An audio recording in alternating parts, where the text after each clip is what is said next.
Good afternoon এইস কিচেনের বন্ধুরা, এইস কিচেনে সবাইকে স্বাগত। আজ আমি বানাবো খুবই টেস্টি শ্রীখণ্ড। তাহলে চলুন শ্রীখণ্ড রেসিপিটা দেখে নেওয়া যাক। শ্রীখণ্ড বানাবার জন্য এখানে আমি নিয়েছি 500 টক দই। এবার এই টক দইটাকে বেশ ভালোভাবে একটা কাপড়ে টাইট করে বেঁধে জল ঝরাতে দিয়েছিলাম সারা রাত।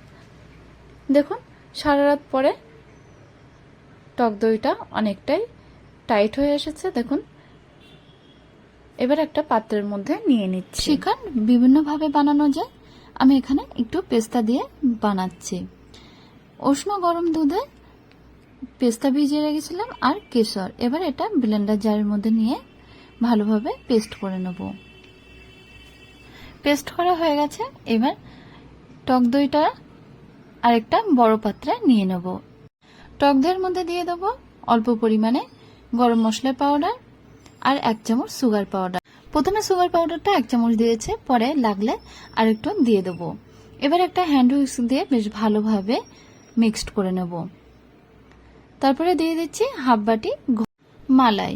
মালাইটা দিয়েও বেশ ভালোভাবে টক দইয়ের সাথে মিক্সড করে নেব। এরপরে আমি এখানে টেস্ট করে হাফ চামচ সুগার পাউডার দিয়ে দিচ্ছি। সমস্ত কিছু একসাথে বেশ ভালোভাবে ফেটিয়ে নেব। যত বেশি ফেটানো হবে তত কিন্তু শ্রীখণ্ডটা ক্রিমি হবে আর খেতে আরো টেস্টি লাগবে। দইটা ভালোভাবে ফেটানো হয়ে গেছে। এবার এই দই থেকে হাফ দই আমি একটা পাত্রের মধ্যে নিয়ে নেব আর দইয়ের সাথে মিশিয়ে দিচ্ছি পেস্তা এবং কেশর দুধ এর মিক্সচারটা। প্রথমে একটু অল্প অল্প করে মিক্সচারটা দিয়ে দেবো, কেননা খুব বেশি হালকা হয়ে গেলে কিন্তু খেতে ভালো লাগবে না। শ্রীখণ্ডের থিকনেসটা এরকমই হবে।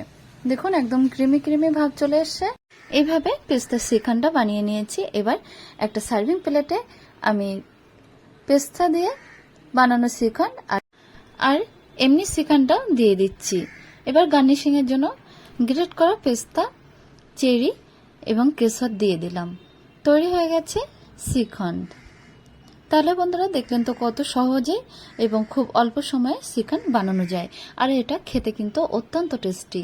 তাহলে আমার এই রেসিপিটা যদি আপনাদের ভালো লেগে থাকে তাহলে অবশ্যই আমাকে কমেন্ট করে জানাবেন। আর যদি চ্যানেলটা সাবস্ক্রাইব করা না থাকে তাহলে সাবস্ক্রাইব করার অনুরোধ রইল।